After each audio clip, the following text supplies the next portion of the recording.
ഒന്നാമത്തെ ക്വസ്റ്റ്യൻ എന്ന് ചെയ്തേ. പൊയ്കയിൽ ശ്രീ കുമാര ഗുരുദേവനുമായി യോജിക്കാത്ത പ്രസ്താവന ഏത് എന്നാണ് ചോദ്യം. പൊയ്കയിൽ കുമാര ഗുരുദേവനുമായി യോജിക്കാത്ത പ്രസ്താവന ഏതെന്നാണ് ചോദ്യം.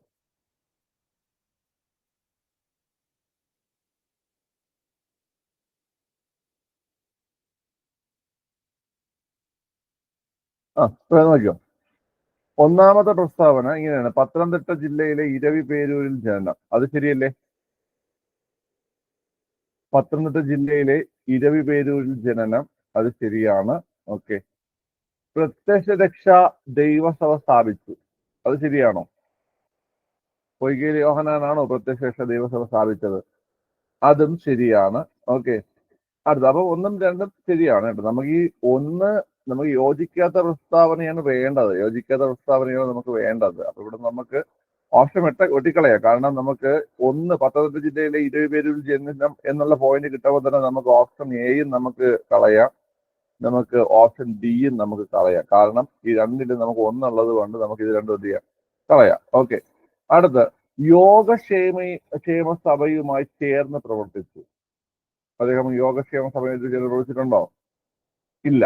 ഓക്കെ. അത് യോജിക്കാത്ത പ്രസ്താവനയാണ്.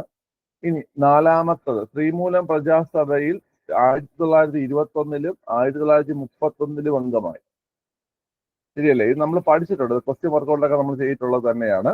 ഓക്കെ, അത് ശരിയാണ് കേട്ടോ. പൊയ്കയിൽ യോഹന്നാനായിട്ട് ബന്ധപ്പെട്ടിട്ട് അത് ശരിയാണ്. അതായത് ഇവിടെ ആൻസർ ആയിട്ട് വരുന്നത് ഓപ്ഷൻ ബി ആണ്. 3 മാത്രം എന്നതാണ് ആൻസർ കേട്ടോ. ഓപ്ഷൻ ബി 3 മാത്രം എന്നതാണ് ആൻസർ കേട്ടോ.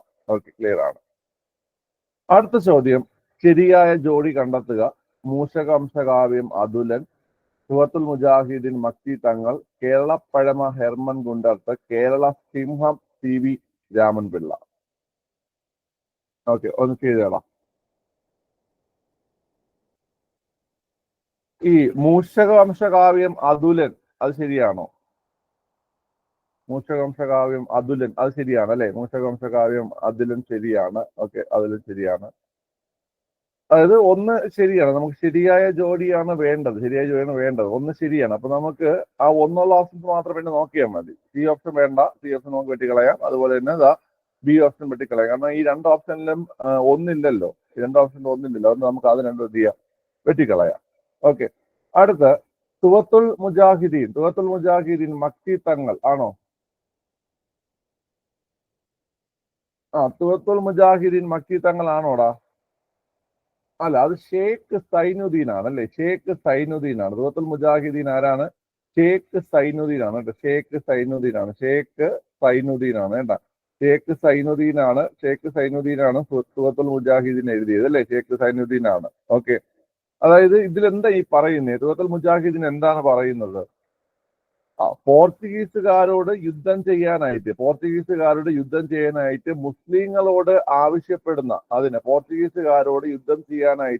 മുസ്ലിങ്ങളോട് ആവശ്യപ്പെടുന്ന ഷേഖ് സൈനുദ്ദീന്റെ കൃതിയാണ് തുവത്തുൽ മുജാഹിദീൻ. ഏത് ഭാഷയിലാണ് എഴുതിയിരിക്കുന്നത്? തുവത്തുൽ മുജാഹിദീൻ ഏത് ഭാഷയിലാണ് എഴുതിയിരിക്കുന്നത്? പേർഷ്യനാണോ? അറബിയാണ് കേട്ടോ. അറബി ഭാഷയിലാണ്. ഓക്കെ, അറബി ഭാഷയിലാണ് ഇത് എഴുതിയിരിക്കുന്നത്. കേട്ടോ.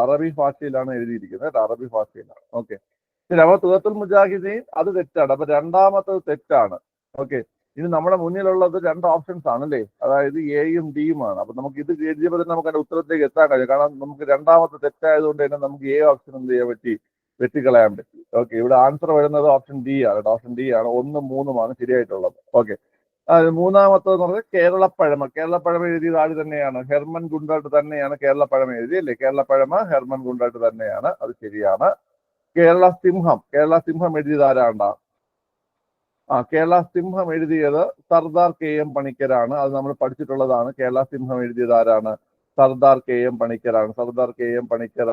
കേരള സിംഹം എഴുതിയത് അല്ലേ? സർദാർ KM പണിക്കർ.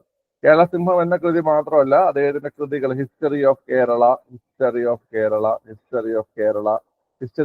എന്ന് കൃതി എഴുതിയത് സർദാർ KM പണിക്കരാണ്. അതുപോലെ തന്നെ പറങ്കിപ്പടയാളി എന്ന കൃതി എഴുതിയതും ഇദ്ദേഹമാണ്. അതുപോലെ തന്നെ 2 ചൈനകൾ എന്ന കൃതി എഴുതിയതും ആര് തന്നെയാണ്? സർദാർ KM പണിക്കർ തന്നെയാണ് കേട്ടോ. ഓക്കെ. ശരി, അപ്പൊ അതിന്റെ ആൻസർ വരുന്നത് ഓപ്ഷൻ ഡി ആണ്. ഓക്കെ, അവ മനസ്സിലായല്ലോ. ആ ശരി, അടുത്ത ചോദ്യത്തിലേക്ക് പോവാം. ഇന്ത്യൻ നാഷണൽ കോൺഗ്രസ് സംഘടനയുമായി യോജിക്കാത്ത പ്രസ്താവന ഏത് എന്നാണ് ചോദ്യം. യോജിക്കാത്ത പ്രസ്താവനയാണ് കണ്ടുപിടിക്കേണ്ടത്. യോജിക്കാത്ത പ്രസ്താവന ഒന്ന് ചെയ്തേടാ. യോജിക്കാത്ത പ്രസ്താവന, ഇന്ത്യൻ നാഷണൽ കോൺഗ്രസുമായി യോജിക്കാത്ത പ്രസ്താവന.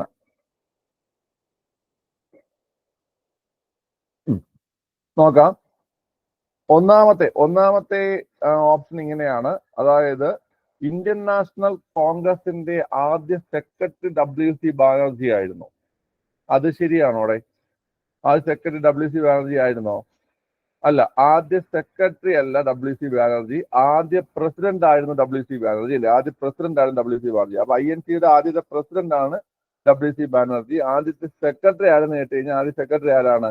അത് AO ഹ്യൂമാണ് അല്ലെ? AO ഹ്യൂമാണ് ആദ്യ സെക്രട്ടറി. ഓക്കെ, ഇനി അടുത്ത് INC. അപ്പൊ ഒന്നാമത് തെറ്റാണ്. നമുക്ക് യോജിക്കാത്ത പ്രസ്താവനയാണ് വേണ്ടത്. ഒന്നാമത് തെറ്റെന്ന് പറയുമ്പോൾ നമുക്ക് 3 ഓപ്ഷനിലും 1 കിടപ്പുണ്ടല്ലോ. എയിലും ബിയിലും ഡിയിലും 1 ഉണ്ട്. ഓക്കെ, അപ്പൊ നമുക്ക് കളയാൻ പറ്റുന്ന ഒരേ ഓപ്ഷൻ ഉള്ളൂ. ഓപ്ഷൻ സി നമുക്ക് കളയാം. ഓപ്ഷൻ സി എന്ന് ഉറപ്പാക്കാം. അടുത്ത് INCന്റെ അല്ലെങ്കിൽ ഇന്ത്യൻ നാഷണൽ കോൺഗ്രസിന്റെ ആദ്യ സമ്മേളനം നടത്താൻ തീരുമാനിച്ചത് പൂനെയിലായിരുന്നു. ശരിയല്ലേടേ? ആദ്യ സമ്മേളനം നടത്താൻ തീരുമാനിച്ചത് പൂനെയിലായിരുന്നു. പിന്നെ എന്ത് ചെയ്തു? പൂനെയിൽ പ്ലേഗ് പടർന്ന് പിടിച്ചത് കൊണ്ടാണ് ആദ്യ സമ്മേളനം എങ്ങോട്ടേക്ക് മാറ്റിയത്? ബോംബെയിലേക്ക് മാറ്റിയത്. അതായത് രണ്ടാമത്തെ പ്രസ്താവന ശരിയാണ്. നമുക്ക് മനസ്സിലാക്കിയപ്പോൾ തന്നെ നമുക്ക് ഉത്തരത്തിലേക്ക് എത്താൻ കഴിഞ്ഞു. കാരണം A ഓപ്ഷനിൽ 2 ഉണ്ട്, വെട്ടിക്കളയാം. അതുപോലെ എന്നതാ B ഓപ്ഷനിലും 2 ഉണ്ട്, വെട്ടിക്കളയാം. ഓക്കെ, D ഓപ്ഷനിൽ ആണ് ആൻസർ ആയിട്ട് വരുന്നത്. ഓക്കെ, അതെങ്ങനെ ചെയ്ത് മനസ്സിലായല്ലോ. ശരി, അപ്പം രണ്ടാമത്തെ പ്രസ്താവന ശരിയാണ്. INCന്റെ ആദ്യ സമ്മേളനത്തിൽ പങ്കെടുത്തത് 72 പേരായിരുന്നു. ശരിയാണ്, ആദ്യ സമ്മേളനത്തിൽ പങ്കെടുത്തത് 72 പേരായിരുന്നു.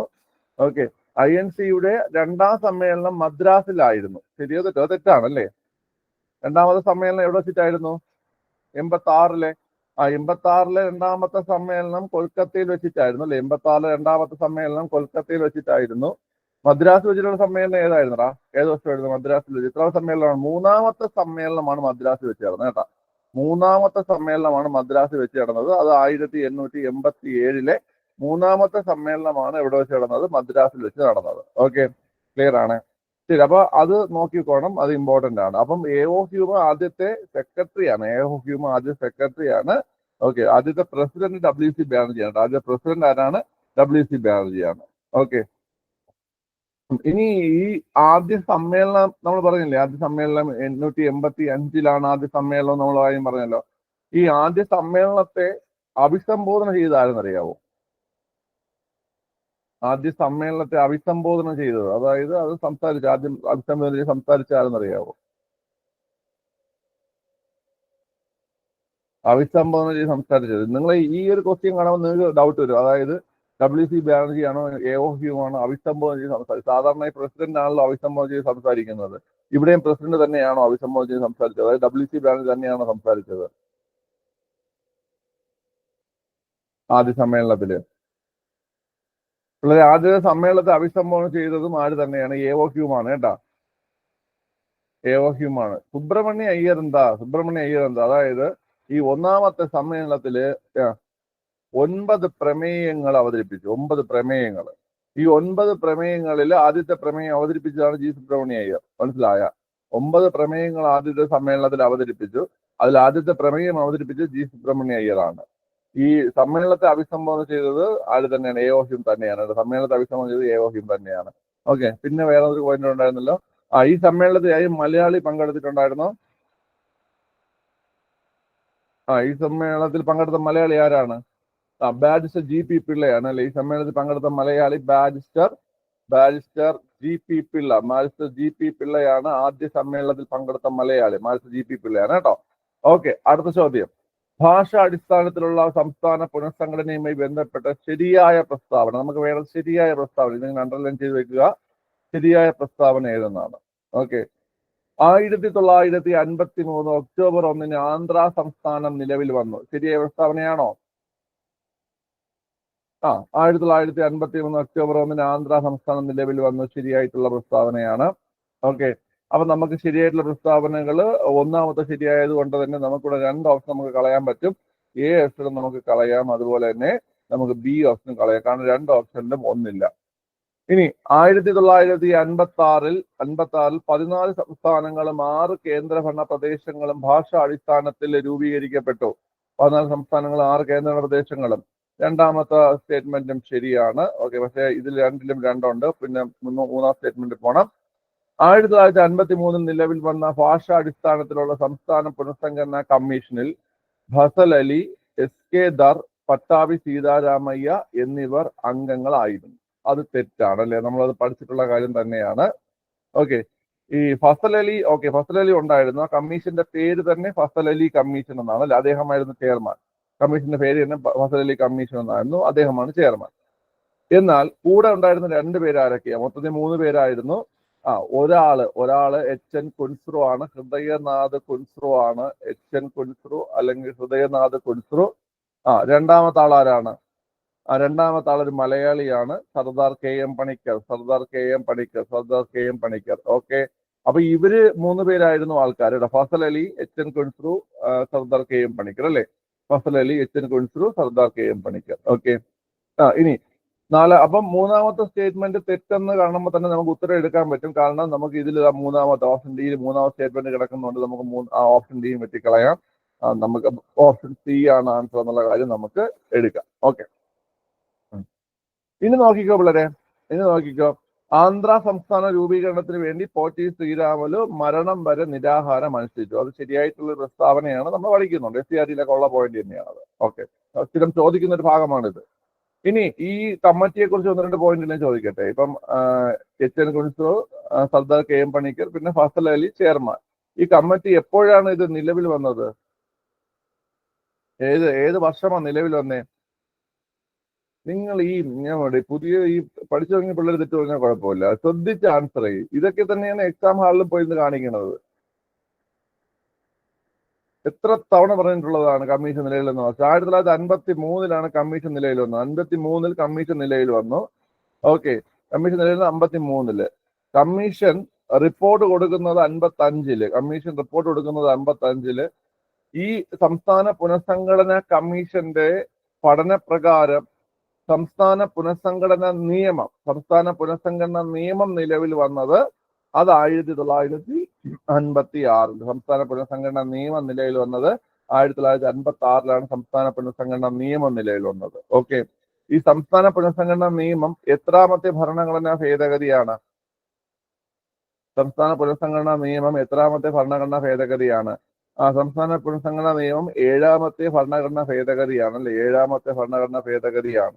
ഓക്കെ, അപ്പൊ അത് പ്രകാരമാണ് നമ്മുടെ കേരളം ഉൾപ്പെടെയുള്ള സംസ്ഥാനങ്ങളെ പുനഃക്രമീകരിച്ചത് അല്ലെ? കേരളം ഉൾപ്പെടെയുള്ള സംസ്ഥാനങ്ങളെ പുനഃക്രമീകരിച്ചത്. ഓക്കെ, ഇങ്ങനെ പുനഃക്രമീകരിക്കപ്പെട്ടപ്പോൾ കേരളത്തിന് ഏതെങ്കിലും പ്രദേശങ്ങൾ നഷ്ടപ്പെട്ടായിരുന്നോ? കേരളത്തിന് ഏതെങ്കിലും പ്രദേശം നഷ്ടപ്പെട്ടായിരുന്നോ? ഏതൊക്കെ പ്രദേശങ്ങളാ? തോവാള, അഗസ്തീശ്വരം,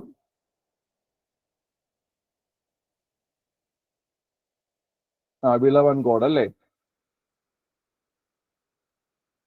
കൽക്കുളം, അതിനാണ് തോവാള, വിളവൻകോട്, കൽക്കുളം, അഗസ്തീശ്വരം. ഈ സ്ഥലങ്ങളൊക്കെ നമുക്ക് നഷ്ടപ്പെടുകയും ഓക്കെ, പിന്നെ നമുക്ക് ദക്ഷിണ കാനറയുടെ ഭാഗമായിട്ടുള്ള പ്രദേശങ്ങൾ അല്ലെ? ദക്ഷിണ കാനറയുടെ ഭാഗമായിട്ടുള്ള ഹോസ്ദുർഗ് എന്ന പ്രദേശം ഹോസ്ദുർഗ്, പിന്നെ കാസർഗോഡ് പ്രദേശം നമുക്ക് ലഭിക്കുകയും ചെയ്തു. ഓക്കെ, അത് നമ്മൾ മുന്നോട്ട് പോകുമ്പോൾ വേറെ ക്വസ്റ്റ്യൻ വരുന്ന സമയത്ത് നമ്മളത് ഡിസ്കസ് ചെയ്യും. ഓക്കെ, ക്ലിയർ ആണല്ലോ?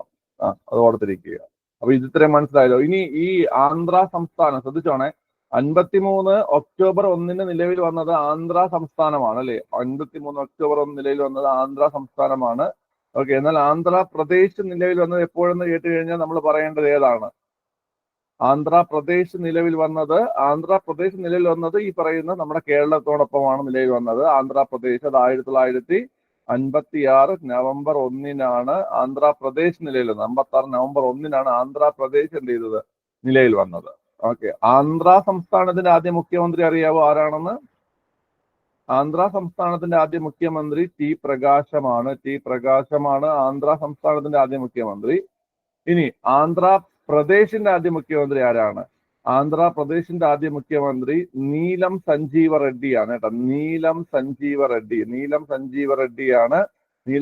റെഡ്ഡിയാണ് ആദ്യത്തെ ആന്ധ്രാപ്രദേശിന്റെ മുഖ്യമന്ത്രി. ഓക്കെ, ക്ലിയർ ആണ്, അത് നോക്കിക്കോണം.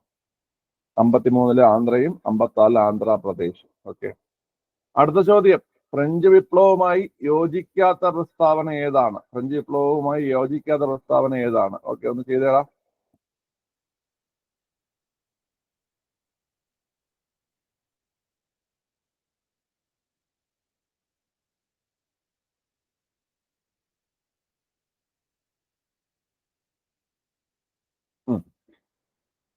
ഒന്നാമത്തെ പ്രസ്താവന, നമുക്ക് യോജിക്കാത്ത പ്രസ്താവനകളാണ് വേണ്ടത്. ഓക്കെ, യോജിക്കാത്ത പ്രസ്താവന അത് നോക്കണം. ഒന്നാമത്തെ പ്രസ്താവന, ഫ്രഞ്ച് വിപ്ലവത്തിന്റെ സമയത്ത് ഫ്രാൻസിലെ ചക്രവർത്തി ലൂയിസ് 14 ആയിരുന്നു. ലൂയിസ് 14 തെറ്റാണ്. ഒന്നാമത്തെ പ്രസ്താവന തന്നെ തെറ്റാണ്. ലൂയിസ് 14 അല്ല. ആരാണ് വരുന്നത്? ലൂയിസ് 16 ആണ് വരുന്നത് കേട്ടോ. അടുത്ത അപ്പൊ ഒന്നാമത്തെ പ്രസ്താവന തെറ്റാണ്. അപ്പൊ നമുക്ക് ഒന്നാമത്തതുള്ള ഓപ്ഷൻ മാത്രം നോക്കിയാൽ മതി കേട്ടോ. തെറ്റാത്ത യോജിക്കാത്ത പ്രസ്താവന വേണ്ട. അപ്പൊ എ ഓപ്ഷൻ കളയാം. ഇപ്പോഴേ എ ഓപ്ഷൻ കളയാം, പിന്നെ ഡി ഓപ്ഷനും കളയാം. എ ഓപ്ഷനില് പിന്നെ ബി ഓപ്ഷനിൽ 1, 3 അല്ല, നമുക്ക് എല്ലാം കളയാം. ഇത് ഈസി. അയ്യോ, രണ്ടാമത് കളയാൻ പറ്റില്ലല്ലോ. സി മാത്രമേ കളയാൻ പറ്റത്തുള്ളൂ. സോറി. അല്ല, സി അല്ല. ഞാൻ എന്താ പറയുന്നത്, ഒരു സെക്കൻഡ്.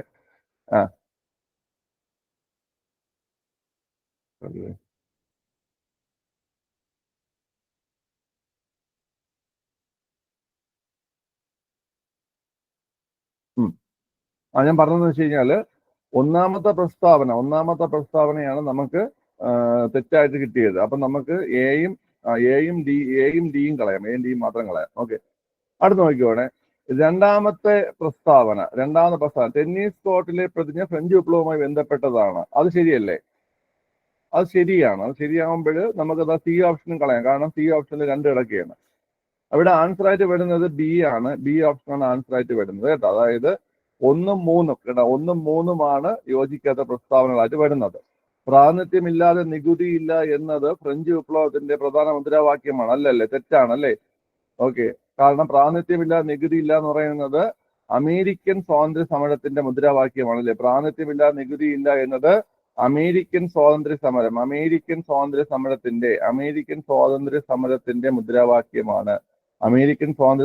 മുദ്രാവാക്യമാണ്. പ്രാതിനിധ്യമില്ലാതെ നികുതിയില്ല എന്നത്. ഓക്കെ, അപ്പൊ അതുകൊണ്ട് തന്നെ നമുക്ക് ഈ മൂന്നാമത്തെ പ്രസ്താവന തെറ്റാണെന്ന് മനസ്സിലാക്കാം. പക്ഷേ ഈ ക്വസ്റ്റ്യൻ ക്യാൻസൽ ചെയ്തു. കാരണം നാലാമത്തെ പ്രസ്താവന നിങ്ങൾ ശ്രദ്ധിച്ചാൽ മനസ്സിലാവും. മൊണ്ടസ്ക്യൂ, റൂസോ, ജോൺ ലോക്ക് തുടങ്ങിയ ഫ്രഞ്ച് വിപ്ലവത്തെ സ്വാധീനിച്ച ചിന്തകരായിരുന്നു. ഓക്കെ, ഇതില് മൊണ്ടസ്ക്യൂ, റൂസോ, ഇതിൽ എന്താണ് മിസ്റ്റേക്ക്? എന്താണ്?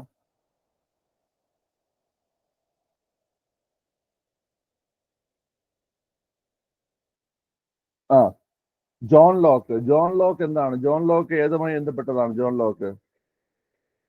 ജോൺ ലോക്ക് അമേരിക്കൻ സ്വാതന്ത്ര്യ സമരമായിട്ട് ബന്ധപ്പെട്ടതാണ് അല്ലേ? ജോൺ ലോക്ക് അമേരിക്കൻ സ്വാതന്ത്ര്യ സമരമായിട്ട് ബന്ധപ്പെട്ടതാണ്. അതായത് കറക്റ്റ് പറഞ്ഞാൽ ഈ ഒരു പ്രസ്താവനയും തെറ്റാണ് കേട്ടോ. അതുകൊണ്ടാണ് PSC ക്വസ്റ്റ്യൻ ക്യാൻസൽ ചെയ്തത്. ഇവിടെ കൊടുത്തിരിക്കുന്നത് എന്താണ്? മൊണ്ടസ്ക്യൂ, റൂസോ, ജോൺ ലോക്ക് എന്നിവർ ഫ്രഞ്ച് വിപ്ലവത്തെ സ്വാതന്ത്ര്യ ചിന്തകരായിരുന്നു.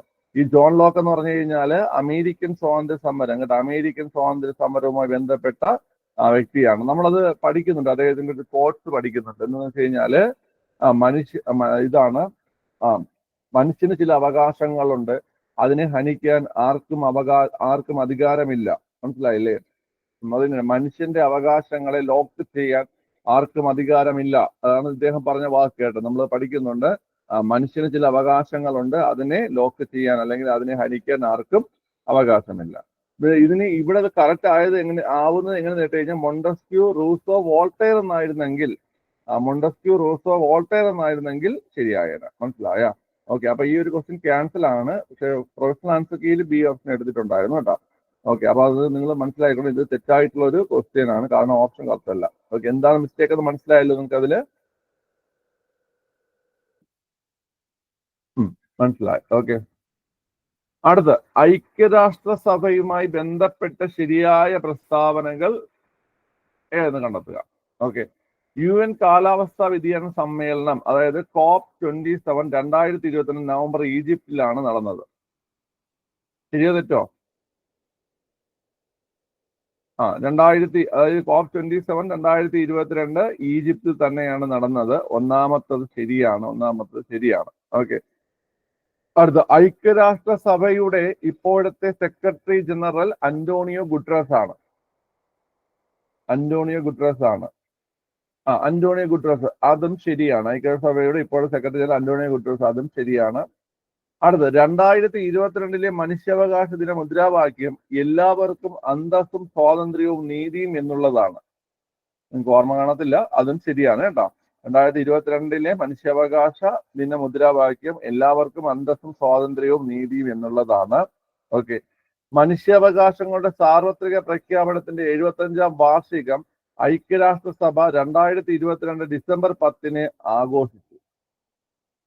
അത് നിങ്ങൾക്ക് അറിഞ്ഞൂടെങ്കിൽ കൂടി ആലോചിച്ചാൽ കിട്ടും. അത് എപ്പോഴാണത്? അത് ഫാൾസ് അല്ലേടാ. മനുഷ്യാവകാശ പ്രഖ്യാപനം, സാർവത്രിക പ്രഖ്യാപനം അത് ഏത് വർഷമാണ് വന്നത്? എപ്പോഴാണത്? അത് കറക്റ്റ് വർഷവും ഡേറ്റും പറഞ്ഞേ. അത് 1948 ഡിസംബർ 10 അല്ലേ? 1948 ഡിസംബർ 10 അല്ലേ? അപ്പൊ എങ്ങനെയായാലും 2022 ഡിസംബർ 10 75-ാം വാർഷികം വരുമോ? വരത്തില്ല. അത് വന്നത് എപ്പോഴാണ്? 2023 2023 ഡിസംബർ 10 ഈ മനുഷ്യാവകാശങ്ങളുടെ സാർവത്രിക പ്രഖ്യാപനത്തിന്റെ 75-ാം വാർഷികം 2023. അപ്പൊ അത് തെറ്റാണ് കേട്ടോ. 4-മത്തെ തെറ്റാണ്. അതായത് എ ആണ് ആൻസർ. 1, 2, 3 എന്നതാണ് ആൻസർ കേട്ടോ. എ ആണ് ആൻസർ. ഓക്കെ. ഇനി ഇവിടെ പറയേണ്ട 1-2 പോയിന്റ് പറഞ്ഞുതരാം. ഓക്കെ. നമ്മൾ COP27 കണ്ടു. ഈജിപ്തിലാണ് നടന്നത് 2022 നവംബറിൽ.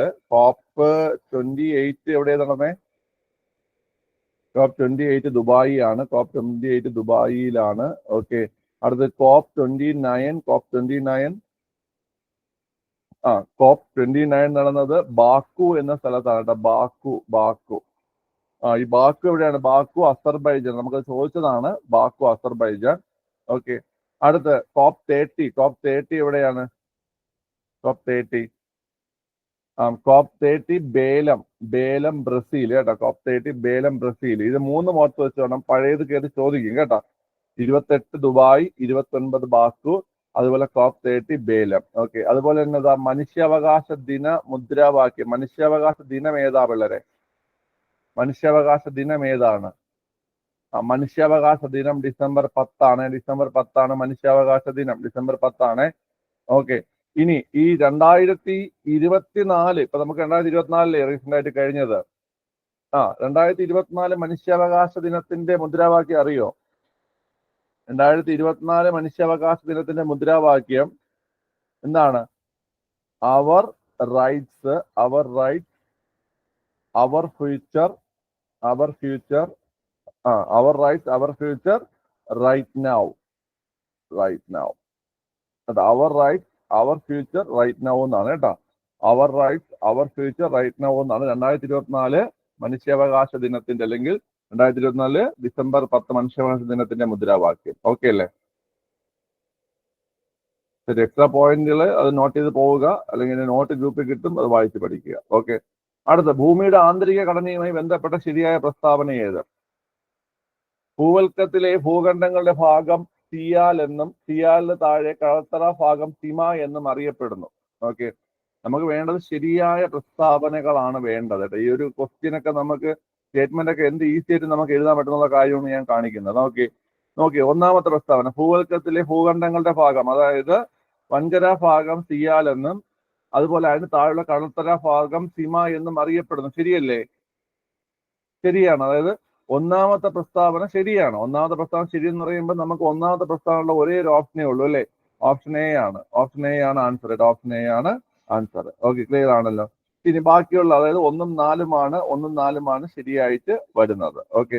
ഇനി നിങ്ങൾ നോക്കിക്കോ. 2-ാമത്തെ പ്രസ്താവന, ഭൂവൽക്കവും മാൻഡിലും തമ്മിൽ വേർതിരിയുന്ന വരമ്പാണ് ഗുട്ടൻബർഗ് വിച്ഛിന്നത. ഗുട്ടൻബർഗ് വിച്ഛിന്നത ഏതിനൊക്കെയിടയിലാണ് വരുന്നത്?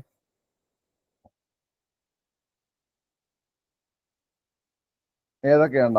ഗുട്ടൻബർഗ് വിച്ഛിന്നത എന്ന് പറഞ്ഞു കഴിഞ്ഞാല് മാൻഡിലും കാമ്പും തമ്മിൽ വേർതിരിക്കുന്നതാണ് കേട്ടോ. ഗുട്ടൻബർഗ് വിച്ഛിന്നത എന്ന് പറഞ്ഞു കഴിഞ്ഞാല് ഏതൊക്കെയാണ്ട?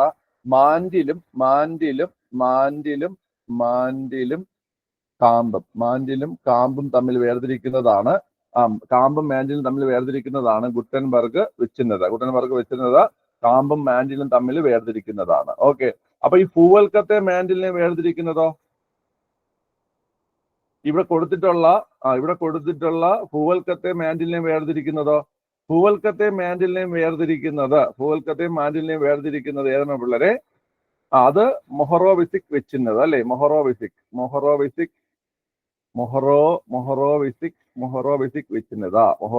വിച്ഛിന്നതയാണ്. ആ മൊഹറോവിസിക് വിച്ഛിന്നതയാണ് ഏതിനെ വേർതിരിക്കുന്നത്? ഭൂവൽക്കത്തെ മാൻഡിലിനെ വേർതിരിക്കുന്നത്. ഓക്കെ, ഗുട്ടൻബർഗ് വിച്ഛിന്നത വേർതിരിക്കുന്നത് മാൻഡിലും കാമ്പുമാണ് കേട്ടോ. മാൻഡിലും കാമ്പുമാണ് വേർതിരിക്കുന്നത്. ഓക്കെ, ക്ലിയർ ആണല്ലോ. അടുത്ത് ഭൂവൽക്കവും പുറക്കാമ്പും ചേർന്നതാണ് ലിത്തോസ്ഫിയർ. അതും തെറ്റാണെന്ന് നമ്മൾ പറഞ്ഞു. ഓക്കെ, അതൊന്ന് ശരിയാക്കിയാണ്. അതെങ്ങനെയാണ്? ലിത്തോസ്ഫിയർ എന്ന് വെച്ചാൽ എന്താണ്? ഭൂവൽക്കവും പുറക്കാമ്പും ചേർന്നാണ് ലിത്തോസ്ഫിയർ എന്നാണ് കൊടുത്തിട്ടുള്ളത്. ലിത്തോസ്ഫിയർ എന്ന് പറഞ്ഞാൽ എന്തൊക്കെയാണ്? ലിത്തോസ്ഫിയർ എന്ന് പറഞ്ഞു കഴിഞ്ഞാൽ ഭൂവൽക്കവും മാൻഡിലുമാണ് അല്ലെ? ഭൂവൽക്കവും മാൻഡിലിന്റെ ഉപരിഭാഗവും കേട്ടോ. ഭൂവൽക്കവും മാൻഡിലിന്റെ ഉപരിഭാഗവും ചേർന്നതാണ്. മാൻഡിലിന്റെ ഉപരിഭാഗവും കൂടെ ചേർന്നതാണ് ഏത് പറയുന്ന പിള്ളേരെ? ഈ പറയുന്ന ലിത്തോസ്ഫിയർ എന്ന് പറയുന്നത് കേട്ടോ. ലിത്തോസ്ഫിയർ എന്ന് പറയുന്നത്. ഓക്കെ, ഇത് നമുക്ക് സ്കൂൾ ടെക്സ്റ്റിൽ ഉള്ളത് തന്നെയാണ്. ഓക്കെ, ഞാൻ പറഞ്ഞുതരാം. ഓക്കെ, അത് ക്ലാസ് എടുക്കും കേട്ടോ. ക്ലാസ് കിട്ടിയിരുന്നു നിങ്ങൾക്ക്. നമുക്ക് സ്റ്റേറ്റ്മെന്റ് അല്ലെ സ്റ്റേറ്റ് വെച്ചിട്ട് തന്നെ നമുക്ക് അതിന്റെ പടമൊക്കെ വെച്ചിട്ട് തന്നെ പഠിക്കാം. ഓക്കെ, ഇനി 4ാമത്തെ സ്റ്റേറ്റ്മെന്റ്, മാൻഡിലിന്റെ ദുർബലമായ മുകൾ ഭാഗത്തെ അസ്തനോസ്ഫിയർ എന്ന് വിളിക്കുന്നു. മാൻഡിലിന്റെ ദുർബലമായ മുകൾ ഭാഗത്തെ അസ്തനോസ്ഫിയർ എന്ന് വിളിക്കുന്നു. അത് ശരിയാണ് കേട്ടോ. ഓക്കെ, ക്ലിയർ ആണ്. അപ്പൊ ഇവിടെ നമ്മൾ പറഞ്ഞത് എന്തൊക്കെയാണെന്നുള്ളത് നോക്കാം എന്തൊക്കെയാണെന്ന്. അതായത് ഫസ്റ്റ് പോയിന്റ് ഇങ്ങനെയാണ്: ഭൂവൽക്കത്തിലെ ഭൂഖണ്ഡങ്ങളുടെ ഭാഗം സിയാലെന്നും സിയാലിന്റെ താഴെ കടൽത്തറ ഭാഗം സിമ എന്നും അറിയപ്പെടുന്നു. അപ്പൊ അത് ശരിയായിട്ടുള്ള പ്രസ്താവനയായിരുന്നു, അത് പ്രശ്നമില്ല. പിന്നെ 2ാമത് പ്രസ്താവന തെറ്റായിരുന്നു. ഭൂവൽക്കവും മാൻഡിലും തമ്മിൽ വേർതിരിക്കുന്ന വരമ്പാണ് ഗുട്ടൻബർഗ് വിച്ഛിന്നത എന്ന് പറഞ്ഞത്. അപ്പൊ നമ്മൾ ഗുട്ടൻബർഗ് വിച്ഛിന്നത എന്താണെന്ന് പറഞ്ഞു. ഗുട്ടൻബർഗ് വിച്ഛിന്നത എന്ന് പറഞ്ഞു കഴിഞ്ഞാൽ മാൻഡിലും കാമ്പും തമ്മിൽ വേർതിരിക്കുന്ന ഒരു ഭാഗത്തെയാണ് ഗുട്ടൻബർഗ് വിച്ഛിന്നത എന്ന് പറയുന്നത് കേട്ടോ. മാൻഡിലും കാമ്പും തമ്മിൽ വേർതിരിക്കുന്ന ഭാഗത്തെയാണ് ഗുട്ടൻബർഗ് വിച്ഛിന്നത എന്ന് പറയുന്നത്. ഓക്കെ, അടുത്ത് ഭൂവൽക്കവും മാൻഡിലും തമ്മിൽ വേർതിരിക്കുന്നത് മൊഹറോവിസിക് വിച്ഛിന്നതയാണ് കേട്ടോ. മൊഹറോവിസിക് വിച്ഛിന്നതയാണ് ഭൂവൽക്കവും മാൻഡിലും തമ്മിൽ വേർതിരിക്കുന്നത് കേട്ടോ. ഓക്കെ, അടുത്ത് ഈ 3ാമത്തെ സ്റ്റേറ്റ്മെന്റ്, ഭൂവൽക്കവും പുറക്കാമ്പും ചേർന്നാണ് ലിത്തോസ്ഫിയർ എന്നായിരുന്നു. അത് തെറ്റായിരുന്നു. ഓക്കെ, ലിത്തോസ്ഫിയർ എന്ന് പറഞ്ഞു കഴിഞ്ഞാല് ഭൂവൽക്കവും മാൻഡിലിന്റെ ഉപരിഭാഗവും ചേർന്നതാണ് ലിത്തോസ്ഫിയർ കേട്ടോ. ഭൂവൽക്കവും മാൻഡിലിന്റെ ഉപരിഭാഗവും ചേർന്നതാണ് ഏത് പിള്ളേരെ? ലിത്തോസ്ഫിയർ എന്ന് പറയുന്നത്. ഓക്കെ, പിന്നെ മാൻഡിലിന്റെ ദുർബലമായ മുകൾ ഭാഗത്തെ വിളിക്കുന്നത് അസ്തനോസ്ഫിയർ എന്നാണ്. അത് ശരിയാണ്. ഓക്കെ, ഇത് നിങ്ങൾക്ക് ഞാൻ ക്ലാസ് എടുത്ത് തരും. നമുക്ക് ഐസിആർടി ചാപ്റ്റർ വെച്ചിട്ട് തന്നെ നമുക്ക് നന്നായിട്ട് പഠിക്കാം. നമുക്ക് നന്നായിട്ട് പഠിച്ച് നമുക്ക് നമ്മൾ ഇതൊക്കെ പഠിച്ചില്ല, നമ്മളൊരു വിഷുവങ്ങളൊക്കെ പഠിച്ച പോലെ നമുക്ക് ഇതും പഠിച്ച് കംപ്ലീറ്റ് ആക്കാം. അതൊരു ഇമ്പോർട്ടന്റ് പോർഷൻ ആണ് കേട്ടോ. അടുത്ത ചോദ്യം, താഴെ പറയുന്നവയിൽ ശരിയായ ജോഡി ഏത് എന്നാണ് ചോദ്യം. ശരിയായ ജോഡിയാണ്. 1ാമത്, ട്രോപ്പോസ്ഫിയർ കാലാവസ്ഥാ പ്രതിഭാസങ്ങൾ സംഭവിക്കുന്ന ഭാഗം എന്നാണ് പറയുന്നത്. ശരിയാണോടാ? ട്രോപ്പോസ്ഫിയർ കാലാവസ്ഥ പ്രതിഭാസം സംഭവിക്കുന്ന ഭാഗമാണ്. അപ്പൊ 1ാമത്തത് ശരിയാണ്. 1ാമത് ശരിയെന്ന് കാണുമ്പോൾ തന്നെ നമുക്ക് ഇവിടെ കളയേണ്ടത് എയും കളയാം, നമുക്ക് സിയും കളയാം. എയും സിയും നമുക്ക് എന്ത് ചെയ്യാൻ പറ്റും? കളയാൻ പറ്റും. ഓക്കെ, അടുത്ത് അയണോസ്ഫിയർ റേഡിയോ തരംഗങ്ങൾ. ശരിയാണോ? അയണോസ്ഫിയറും റേഡിയോ തരംഗങ്ങൾ, അത് ശരിയാണ്. ഓക്കെ, അപ്പം 2ാമത്തതും ശരിയാണ്. അപ്പം 1ഉം 2ഉം ശരി എന്നുള്ള ഓപ്ഷനാണ് ആൻസർ. 1ഉം 2ഉം ശരി എന്നുള്ള ഓപ്ഷനാണ് ആൻസർ ആയിട്ട് വരുന്നത്. ഇനി നമുക്ക് തെറ്റായിട്ടുള്ള എന്തൊക്കെയാന്ന് നോക്കാം. സ്ട്രാറ്റോസ്ഫിയർ അറോറ വരുന്നത് എവിടെയാണ്? അറോറ പിള്ളേർ? അറോറ വരുന്നത് തെർമോസ്ഫിയറിലാണ് വരുന്നത് അല്ലെ? തെർമോസ്ഫിയറിലാണ് അറോറ വരുന്നത്. അറിഞ്ഞതിൽ പഠിച്ചോണേ. തെർമോസ്ഫിയറിലാണ് അറോറ വരുന്നത്. Okay, ozone പാളിയോ? ഓസോൺ പാളി സ്ട്രാറ്റോസ്ഫിയറിലാണ് അല്ലെ? ഓസോൺ പാളി വരുന്നത് സ്ട്രാറ്റോസ്ഫിയറിലാണ്. ഓക്കെ, അപ്പൊ അത് രണ്ടുമാണ് അതിലെ തെറ്റായിട്ടുള്ള പ്രസ്താവന, അതിൽ തെറ്റായിട്ടുള്ള പേഴ്സ് എന്ന് പറയുന്നത്, ജോഡികൾ എന്ന് പറയുന്നത്. ഓക്കെ, ക്ലിയർ ആണല്ലോ? ശരി, അടുത്ത ചോദ്യം, ശരിയായ ജോഡി കണ്ടെത്തുക. ശരിയായ ജോഡി എന്ന് കണ്ടെത്തിയേ.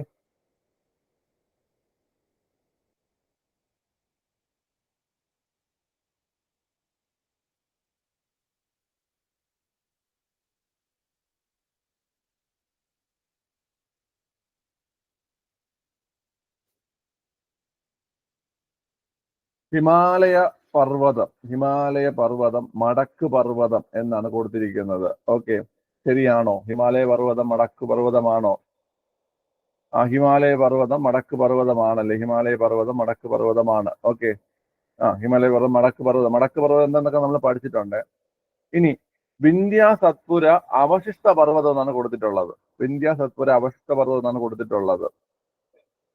ആണോ? അല്ല, വിന്ധ്യ സത്പുര അവശിഷ്ട പർവ്വതമല്ല, തെറ്റാണ്. ഓക്കെ, അത് തെറ്റാണ്. അടുത്ത് ആരവല്ലി ഖണ്ഡപർവ്വതം എന്നാണ് കൊടുത്തിട്ടുള്ളത്.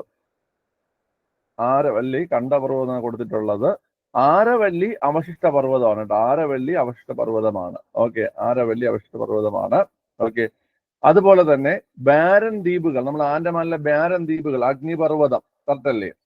ബാരൻ ദ്വീപുകൾ അഗ്നിപർവ്വതമാണ്. ഓക്കെ, സോറി, അത് ശരിയാണ് കേട്ടോ. അപ്പം 1ഉം 4ഉം ശരിയാണ് കേട്ടോ. 1ഉം 4ഉം ശരിയാണ്. അപ്പൊ 9ന്റെ ആൻസർ ബി ഓപ്ഷൻ ആണ്. 1ഉം 4ഉം ശരിയെന്നാണ് കേട്ടോ. ഓക്കെ, ഹിമാലയ മടക്ക് പർവ്വതവും ബാരൻ ദ്വീപുകൾ, അതായത് നമ്മുടെ ആൻഡമാനിലെ ബാരൻ ദ്വീപുകൾ അഗ്നിപർവ്വതവുമാണ് കേട്ടോ. അഗ്നിപർവ്വതവുമാണ്. ഓക്കെ, ശരി. ഇതില് ആരവല്ലി അവശിഷ്ട പർവ്വതമാണ് കേട്ടോ. ആരവല്ലി അവശിഷ്ട പർവ്വതമാണ് കേട്ടോ. ഓക്കെ, അടുത്ത ചോദ്യം, താഴെ പറയുന്നവയിൽ ശരിയായ പ്രസ്താവന ഏത്? ശരിയായ പ്രസ്താവനയാണ് നമുക്ക് വേണ്ടത്. നോക്കി ചെയ്തേ. അർത്ഥശാസ്ത്രത്തിൽ ചൂർണി എന്ന് പരാമർശിച്ചിരിക്കുന്നത് പെരിയാർ നദിയെയാണ്. അർത്ഥശാസ്ത്രത്തിൽ ചൂർണി എന്ന് പരാമർശിച്ചിരിക്കുന്നത് പെരിയാർ നദിയാണ്. പെരിയാർ നദിയാണ് ചൂർണി എന്ന് പരാമർശിക്കുന്നത്, അല്ലേ? ചൂർണി എന്ന് പരാമർശിക്കുന്നത് പെരിയാർ നദിയാണ്. ഓക്കെ, അപ്പൊ ഒന്നാമത്തെ പ്രസ്താവന ശരിയാണ്. നമുക്ക് കളയേണ്ടത് ഓപ്ഷൻ എ നമുക്ക് കളയാം, ഓപ്ഷൻ ബി നമുക്ക് കളയാം. ഓക്കെ, അടുത്ത് ചാലക്കുടി പുഴ ആനമലയിൽ നിന്ന് ഉത്ഭവിക്കുന്നു. അതും ശരിയായിട്ടുള്ള പ്രസ്താവന. നമുക്കറിയാം, ആനമല എന്ന് കേൾക്കുമ്പോൾ നമുക്ക് ഭാരതപ്പുഴ നമുക്ക് പെട്ടെന്ന് ഓർമ്മ വരും, അല്ലേ? ഭാരതപ്പുഴ ഉത്ഭവിക്കുന്നത് ആനമലയിൽ നിന്നാണ്, അല്ലേ? ഭാരതപ്പുഴ ഉത്ഭവിക്കുന്നത് ആനമലയിൽ നിന്നാണ്. പെരിയാർ ഉത്ഭവിക്കുന്നത് എവിടുന്നാ? പെരിയാർ ഉത്ഭവിക്കുന്നത് ശിവഗിരി മലയിൽ നിന്നാണ്. പെരിയാർ ഉത്ഭവിക്കുന്നത്. ഓക്കെ, നമ്മുടെ പമ്പ ഉത്ഭവിക്കുന്നത് എവിടുന്നാ? പമ്പ ഉത്ഭവിക്കുന്നത് പുളിച്ചിമലയിൽ നിന്നാണ്, അല്ലേ? പുളിച്ചിമലയിൽ നിന്നാണ് പമ്പ ഉത്ഭവിക്കുന്നത്. ഓക്കെ, ഈ നദിയും ചാലക്കുടി പുഴയും ഉത്ഭവിക്കുന്നത് എവിടെ നിന്ന് തന്നെയാണ്? വളരെ ആനമലയിൽ നിന്ന് തന്നെയാണ് ചാലക്കുടി പുഴയും ഉത്ഭവിക്കുന്നത്. ഓക്കെ, നമ്മുടെ ചാലിയാർ എവിടെ നിന്നാണ് ഉത്ഭവിക്കുന്നത്? ചാലിയാർ ഉത്ഭവിക്കുന്നത് ഇളമ്പലേരി കുന്നുകളാണ്. ഇളമ്പലേരി കുന്നുകളിൽ നിന്നാണ് ചാലിയാർ ഉത്ഭവിക്കുന്നത്. ചാലിയാർ എന്ത് ചെയ്യുന്നത്? ഉത്ഭവിക്കുന്നത്. അപ്പൊ അത് ഈ പറഞ്ഞത് ഇത്ര ഓർത്ത് വെച്ചോണേ. പെരിയാർ ശിവഗിരിമല. പെരിയാറിന്റെ ഉത്ഭവ സ്ഥാനം ഏതാണ്? പെരിയാർ ശിവഗിരിമല കേട്ടോ. പെരിയാർ ശിവഗിരിമല. പെരിയാർ ശിവഗിരിമല. ഭാരതപ്പുഴ ആനമല. അതുപോലെ പമ്പ പുളിച്ചിമല. ഓക്കെ, അതുപോലെ ചാലിയാർ എവിടെയാണ്? ഇളമ്പലേരി കുന്നുകൾ കേട്ടോ. ഇളമ്പലേരി കുന്നുകൾ. ഓക്കെ, അപ്പൊ ഇവിടെ പറയുന്നത് ചാലക്കുടി പുഴ ആനമലയിൽ നിന്ന് ഉത്ഭവിക്കുന്നത് ശരിയാണ്. ചാലക്കുടി പുഴയും ആനമലയും തന്നെയാണ് ഉത്ഭവിക്കുന്നത് കേട്ടോ. ഓക്കെ, അതായത് നമുക്ക് ഇവിടെ വെട്ടിക്കളയാൻ പറ്റുന്നത് ഓപ്ഷൻ ഡി നമുക്ക് വെട്ടിക്കളയാം. അപ്പൊ ആൻസർ ഡി ആണ്. കാരണം ഓപ്ഷൻ ഡിയില് 2 എന്ന പ്രസ്താവന ഇല്ല. ഓക്കെ, അതുകൊണ്ട് നമുക്ക് വെട്ടിക്കളയാം. ഇനി മൂന്നാമത്തെ പ്രസ്താവന നോക്കടാ പിള്ളേരെ. പമ്പാ നദി അഷ്ടമുടിക്കായലിൽ പതിക്കുന്നതാണ്. പമ്പാ നദി അഷ്ടമുടിക്കായലിലല്ല പതിക്കുന്നത്. പമ്പാ നദി പതിക്കുന്നത് വേമ്പനാട് കായലിലാണ്, അല്ലെ? വേമ്പനാട് കായലിലാണ് പമ്പാ നദി പതിക്കുന്നത്. ഓക്കെ, പമ്പാ നദി വേമ്പനാട് കായലിലാണ്. കബനി നദി Kaveri നദിയിലെത്തുന്നു.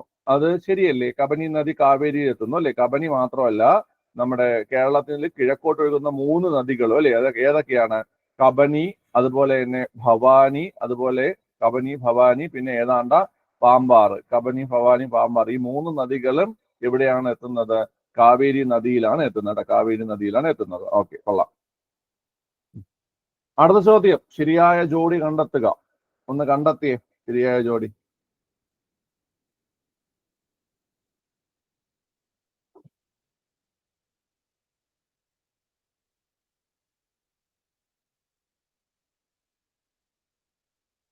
Pong dam Chambal, Mettur dam Kaveri, Tehri dam Bhagirathi, Jawahar Sagar dam Beas. Okay, പറഞ്ഞേ. ഒന്നാമത്തത് പോങ് ഡാം. നമുക്ക് വേണ്ട ശരിയായ ജോഡികളാണ് വേണ്ടത് കേട്ടാ. പോങ് ഡാം ചമ്പലിലാണോ? ഒന്നാമത്തെ തെറ്റാണ്. നമ്മൾ വേറെയും ക്വസ്റ്റ്യനിൽ ചെയ്തിട്ടുണ്ട്. പോങ് ഡാം എവിടെയാണ് സ്ഥിതി ചെയ്യുന്നത് പിള്ളേരെ? പോങ് ഡാം ബിയാസിലാണ് കേട്ടോ. പോങ് ഡാം ബിയാസിലാണ്. അപ്പൊ ഒന്നാമത്തെ തെറ്റ് എന്ന് പറയുമ്പോൾ നമുക്ക് രണ്ട് ഓപ്ഷൻ ഇവിടെ കളയാൻ പറ്റും. ഓപ്ഷൻ എയും കളയാം നമുക്ക്, ഓപ്ഷൻ ഡിയും കളയാം. ഓപ്ഷൻ എയും ഓപ്ഷൻ ഡിയും നമുക്ക് കളയാം. കാരണം രണ്ടിൽ ഒന്നുള്ളതിന് നമുക്ക് കളയാം. മേട്ടൂർ ഡാം കാവേരി ശരിയല്ലേ? മേട്ടൂർ ഡാം കാവേരി അത് ശരിയാണ്. മേട്ടൂർ ഡാം കാവേരി അത് ശരിയാണ്. ഓക്കെ, അപ്പം നമുക്ക് ഉത്തരത്തിലേക്ക് എത്താൻ കഴിഞ്ഞു. നമുക്ക് ഇതും നമുക്ക് കളയാം. കാരണം സി ഓപ്ഷനിൽ രണ്ടില്ല. സി ഓപ്ഷൻ രണ്ടില്ലാത്തതുകൊണ്ട് നമുക്ക് ഉത്തരത്തിലേക്ക് എത്താൻ കഴിഞ്ഞു. ഓപ്ഷൻ ബി ആണ് answer. Option B. Okay, clear ആണ്. ഇനി ബാക്കി നോക്കാം. അതായത് 2, 3 ശരിയാണ്. തെഹരി ഡാം ഭഗീരഥി ശരിയാണ്. ജവഹർ സാഗർ ഡാം എവിടെയാണ്? അത് ചമ്പലിലാണ് കേട്ടോ. ചമ്പൽ, അതായത് ഇത് ഇവിടെയും വരും, ഇത് ഇവിടെയും വരും. അത് തിരിച്ചും മറിച്ചും കൊടുത്തിരിക്കുന്നതാണ് കേട്ടോ. ഓക്കെ, അപ്പൊ അങ്ങനെയാണ് അത് വന്നിരിക്കുന്നത്. പോങ് ഡാം ബിയാസ് ആണ്, മേട്ടൂർ ഡാം കാവേരിയാണ്, തെഹരി ഡാം ഭഗീരഥിയാണ്, ജവഹർ സാഗർ ഡാം ചമ്പലാണ് കേട്ടോ. ജവഹർ സാഗർ ഡാം ചമ്പലാണ്. ഓക്കെ അല്ലേ? ഓക്കെ ആണ്. അടുത്ത ശരിയായ ജോഡി തിരഞ്ഞെടുക്കുക. എന്തെങ്കിലും ഡൗട്ട് ഉണ്ടെങ്കിൽ അത് മൈക്കോണാക്കി ചോദിച്ച് ക്ലിയർ ചെയ്ത് പോണേ. ഓക്കെ. ഏത്തവാഴ ഗവേഷണ കേന്ദ്രം കണ്ണാറ. ശരിയായ ജോഡിയില്ലടാ? ശരിയായ ജോഡിയാണ്. ഓക്കെ, ശരിയായ ജോഡിയാണ്. അപ്പൊ ഒന്നാമത്തെ ശരിയായ ജോഡി ആയതുകൊണ്ട് നമുക്ക് ബി ഓപ്ഷൻ കളയാം. അടുത്ത് കുരുമുളക് ഗവേഷണ കേന്ദ്രം പന്നിയൂർ ശരിയാണ്. കുരുമുളക് ഗവേഷണ കേന്ദ്രം പന്നിയൂരിലാണ്. അടുത്ത് കേന്ദ്ര തോട്ടവിള ഗവേഷണ കേന്ദ്രം ശ്രീകാര്യം. തോട്ടവിള ഗവേഷണ കേന്ദ്രം ശ്രീകാര്യം അത് തെറ്റാണ്. മൂന്നാമത്തെ തെറ്റാണ്. ഓക്കെ, തോട്ടവിള ഗവേഷണ കേന്ദ്രം സ്ഥിതി ചെയ്യുന്നത് കാസർഗോഡാണ് അല്ലേ? കാസർഗോഡാണ് തോട്ടവിള ഗവേഷണ കേന്ദ്രം സ്ഥിതി ചെയ്യുന്നത്. ശ്രീകാര്യത്ത് എന്താ പിള്ളേരെ ഉള്ളത്? ശ്രീകാര്യത്തുള്ളത് കിഴങ്ങ് വിള ഗവേഷണ കേന്ദ്രമാണ് അല്ലെ? കിഴങ്ങ് വിള ഗവേഷണ കേന്ദ്രമാണ് ശ്രീകാര്യത്തുള്ളത്. കിഴങ്ങ് വിള ഗവേഷണ കേന്ദ്രം. ഓക്കെ, ഇനി അടുത്ത് ഇഞ്ചി ഗവേഷണ കേന്ദ്രം അമ്പലവയൽ ശരിയല്ലേ? ശരിയാണ്. ഇഞ്ചി ഗവേഷണ കേന്ദ്രം അമ്പലവയൽ ശരിയാണ്. നമുക്ക് ഈ മൂന്നാമത്തെ സ്റ്റേറ്റ്മെന്റ് എത്തുമ്പോൾ തന്നെ നമുക്ക് ഉത്തരത്തിലേക്ക് എത്താൻ കഴിയും കേട്ടോ. കാരണം മൂന്നാമത്തത് ഈ എയിൽ മൂന്നാമത്തതുണ്ട്, അതുപോലെ തന്നെ ഡിയിൽ മൂന്നാമത്തതുണ്ട്. അപ്പൊ ആൻസർ ഓപ്ഷൻ സി ആണ്. ഓപ്ഷൻ സി ആണ് ആൻസർ. ഓക്കെ. അടുത്ത് ഇത് പഴയ ക്വസ്റ്റ്യൻ ആണ്. 7/12/2022 പണനയ കമ്മിറ്റി തീരുമാനപ്രകാരം താഴെ പറയുന്ന പണനയ ഉപാധികളിൽ ഏറ്റവും ഉയർന്ന നിരക്ക് ഏതെന്നാണ്? ഓക്കെ, നിങ്ങൾ ഇപ്പൊ വെച്ചിട്ട് പറ. ഇപ്പോഴത്തേല് ഏറ്റവും ഉയർന്ന നിരക്ക് ഏതിനാണ്? ഈ തന്നിരിക്കുന്നതില് ഇപ്പോഴത്തെ ബാങ്ക് റേറ്റ് എത്രയാ? ഇപ്പോഴത്തെ ബാങ്ക് റേറ്റ്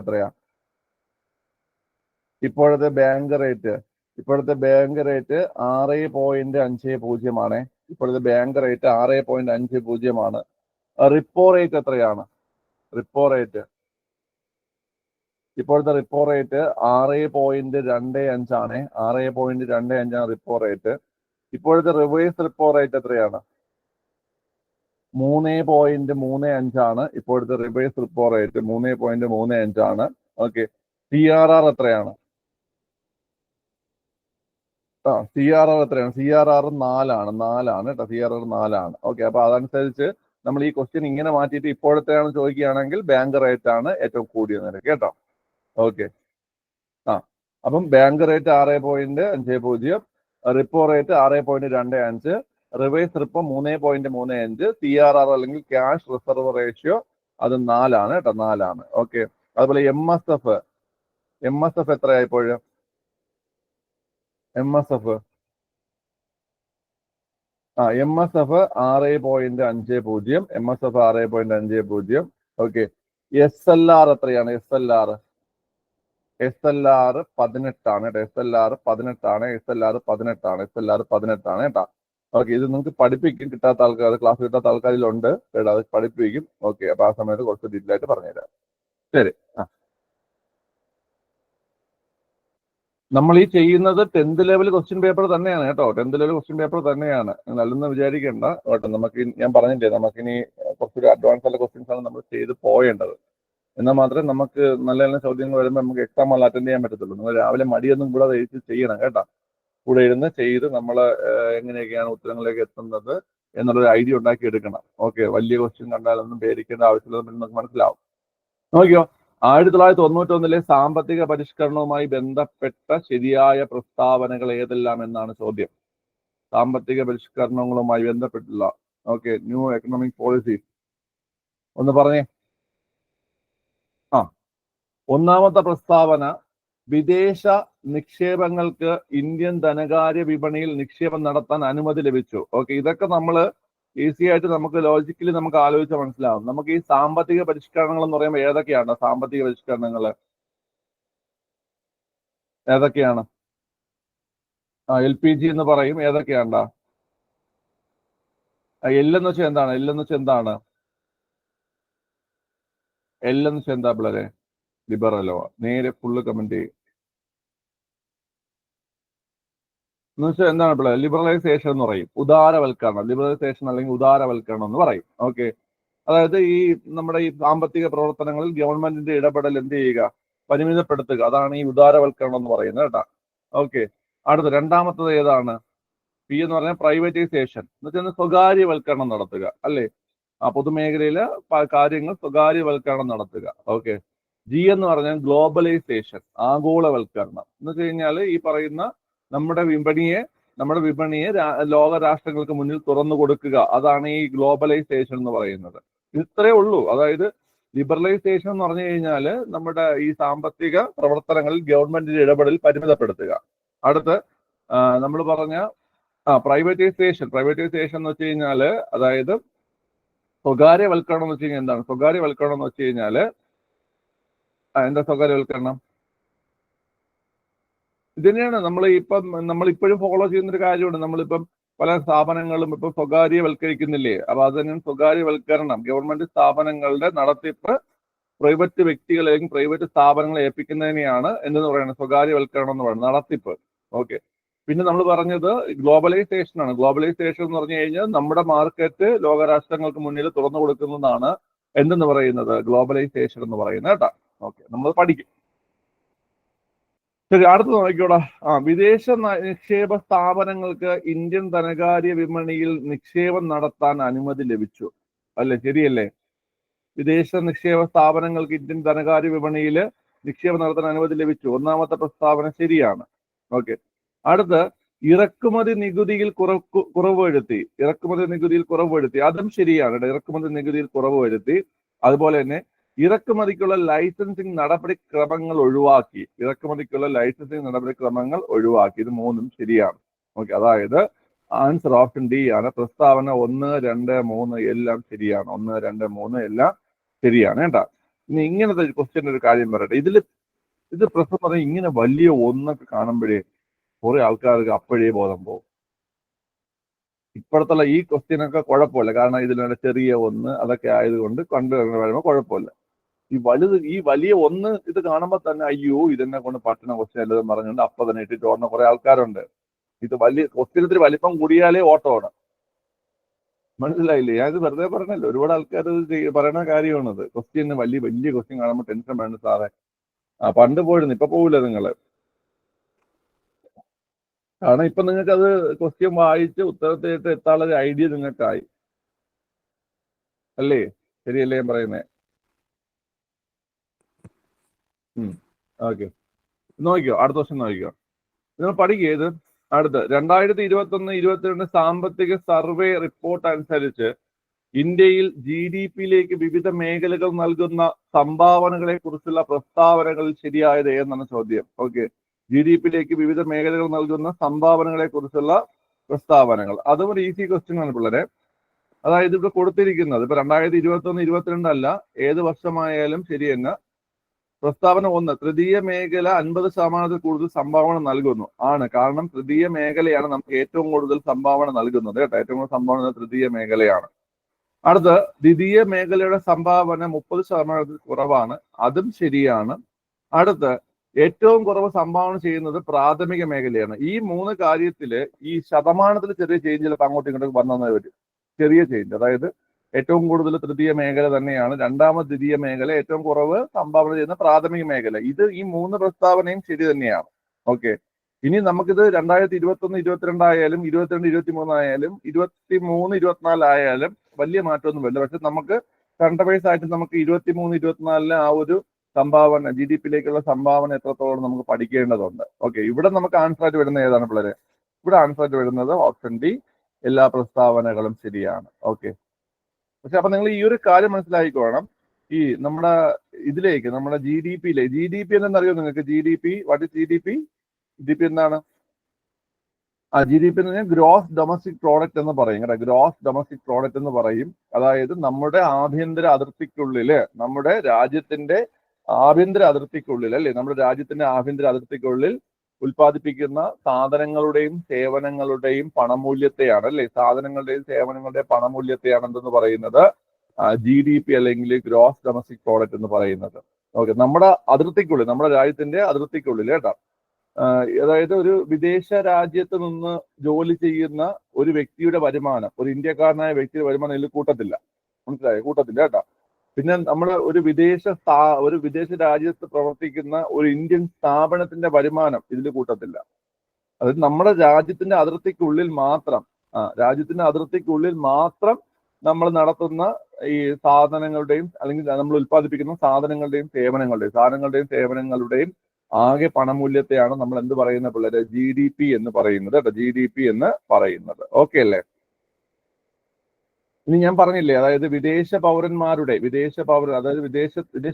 വിദേശത്ത് ജോലി ചെയ്യുന്ന ആൾക്കാരുടെ വരുമാനവും വിദേശത്ത് സ്ഥാപിച്ചിട്ടുള്ള ഇന്ത്യൻ കമ്പനികളിൽ നിന്നുള്ള ലാഭവും അത് നമ്മൾ കണക്കാക്കുന്നതിനെയാണ് ഏതെന്ന് പറയുന്നത്? GNP എന്ന് പറയുന്നത്. സരിത മൈക്കോണാണ് GNP. അതായത് GDP-യോടൊപ്പം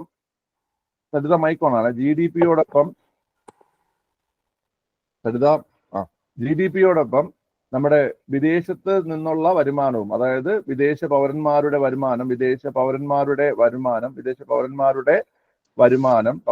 വരുമാനം, അതുപോലെ തന്നെ വിദേശത്ത് സ്ഥിതി ചെയ്യുന്ന ഇന്ത്യൻ കമ്പനികളുടെ വരുമാനം, ഇതെല്ലാം കൂടെ കൂട്ടുന്നതിനെയാണ് എന്തെന്ന് പറയുന്നത്? GNP എന്ന് പറയുന്നത് കേട്ടോ. GNP, ഗ്രോസ് നാഷണൽ പ്രോഡക്റ്റ് എന്ന് പറയും. GNP എന്ന് പറയുന്നത് കേട്ടോ. ഓക്കെ, ഇനി അടുത്ത് ഈ GNP-യിൽ നിന്ന് നമ്മൾ ഡിപ്രിസിയേഷൻ കോസ്റ്റ്, അതായത് തേയ്മാന ചെലവ് കുറയ്ക്കുകയാണെങ്കിൽ, GNP-യിൽ നിന്ന് തേയ്മാന ചെലവ് കുറയ്ക്കുമ്പോൾ നമുക്ക് കിട്ടുന്നതാണ് നെറ്റ് നാഷണൽ പ്രോഡക്റ്റ്, അറ്റദേശീയ ഉൽപ്പന്നം എന്ന് പറയും. GNP-യിൽ നിന്ന് എന്ത് കുറയ്ക്കുമ്പോൾ? GNP-യിൽ നിന്ന് RC കുറയ്ക്കുമ്പോൾ, RC എന്ന് പറഞ്ഞാൽ ഡിപ്രിസിയേഷൻ കോസ്റ്റ് എന്ന് പറയും, തേയ്മാന ചെലവ്. ഓക്കെ, ശരി. അപ്പൊ അത് ക്ലാസ് കിട്ടാത്ത ആൾക്കാരുണ്ടാകും, നമുക്ക് ക്ലാസ് കിട്ടും. ഓക്കെ, 10th ലെവൽ എക്സാമിന് ചോദിക്കുന്നതാണ് കേട്ടോ. ഓക്കെ, അപ്പൊ GDP മനസ്സിലായാലും നമ്മുടെ ഗ്രോസ് ഡൊമസ്റ്റിക് പ്രോഡക്റ്റ് എന്നാണ് നമ്മുടെ രാജ്യത്തിന്റെ ആഭ്യന്തര അതിർത്തിക്ക് നിന്നുള്ള സാധനങ്ങളുടെയും സേവനങ്ങളുടെയും പണമൂല്യം. അതിന്റെ കൂടെ വിദേശ പൗരന്മാരുടെ വരുമാനവും അതുപോലെ തന്നെ വിദേശത്ത് സ്ഥിതി ചെയ്യുന്ന ഇന്ത്യൻ കമ്പനികളുടെ ലാഭവും കൂടെ ആഡ് ചെയ്യുമ്പോഴാണ് നമുക്ക് GNP കിട്ടുന്നത്, ഗ്രോസ് നാഷണൽ പ്രോഡക്റ്റ് കിട്ടുന്നത്. ഈ GNP-യിൽ നിന്ന് നമ്മൾ ഡിപ്രിസിയേഷൻ കോസ്റ്റ്, അതായത് തേയ്മാന ചെലവ് കുറയ്ക്കുമ്പോൾ നമുക്ക് കിട്ടുന്നതാണ് NNP അല്ലെങ്കിൽ നെറ്റ് നാഷണൽ പ്രോഡക്റ്റ് എന്ന് പറയും. ഓക്കെ, ക്ലിയർ ആണ്, അത് ഓർത്തിരിക്കുക കേട്ടോ. അടുത്ത ചോദ്യം ചെയ്തേ.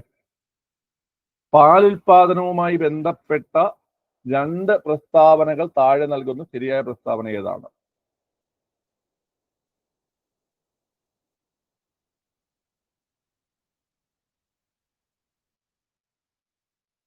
അവിടെ നോക്കിയോ. പ്രസ്താവന 1 എന്ന് പറഞ്ഞു കഴിഞ്ഞാൽ ലോകത്ത് ഏറ്റവും കൂടുതൽ പാൽ ഉൽപ്പാദിപ്പിക്കുന്നത് ഇന്ത്യയാണ്. ശരിയോ തെറ്റോ? പ്രസ്താവന 1 ശരിയാണ്. ലോകത്ത് ഏറ്റവും കൂടുതൽ പാൽ ഉൽപ്പാദിപ്പിക്കുന്നത് ഇന്ത്യയാണ്. 2, ഇന്ത്യയിൽ ഏറ്റവും കൂടുതൽ പാൽ ഉൽപ്പാദിപ്പിക്കുന്ന സംസ്ഥാനം ആന്ധ്രാപ്രദേശാണ്. അത് തെറ്റല്ലേടാ. ഏറ്റവും കൂടുതൽ പാൽ ഉൽപ്പാദിക്കുന്ന സംസ്ഥാനം ഏതാണ്?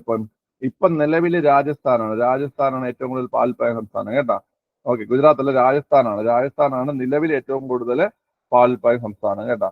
ഓക്കെ, നോക്കിക്കോ, അതായത് 2024 കണക്കുകൾ പ്രകാരം. ഇനി നോക്കിക്കോണേ പിള്ളേരെ. അപ്പം അതിൽ ആൻസർ പ്രസ്താവന 1 ശരിയാണ്, 2 ശരിയില്ല. ഓപ്ഷൻ എ ആണ് ആൻസർ. ഏറ്റവും കൂടുതൽ പാൽ ഉൽപ്പാദിപ്പിക്കുന്ന രാജ്യം ഇന്ത്യ തന്നെയാണ്. ഏറ്റവും കൂടുതൽ പാൽ ഉൽപ്പാദിക്കുന്ന സംസ്ഥാനം നിലവിൽ രാജസ്ഥാനാണ് കേട്ടോ.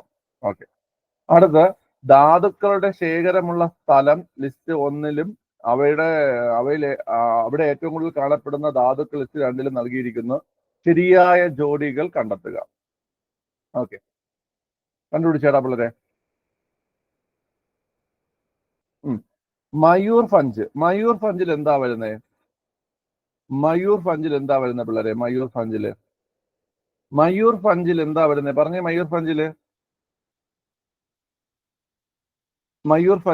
മയൂർ ഫഞ്ച് എന്ന് പറഞ്ഞു കഴിഞ്ഞാല് അതൊരു ഇരുമ്പ് ഖനിയാണ് അല്ലെ? ഇരുമ്പ് ഖനിയാണ്. കോളാർ എന്ന് പറഞ്ഞാൽ എന്താണ് പിള്ളേരെ? കോളാർ എന്ന് പറഞ്ഞു കഴിഞ്ഞാൽ അത് സ്വർണ്ണ ഖനിയാണ്. കോളാർ ഗോൾഡ് ഫീൽഡ് എന്ന് കേട്ടില്ലേ നിങ്ങൾ? KGF, Kolar gold field. Okay. Raniganj എന്താണ്?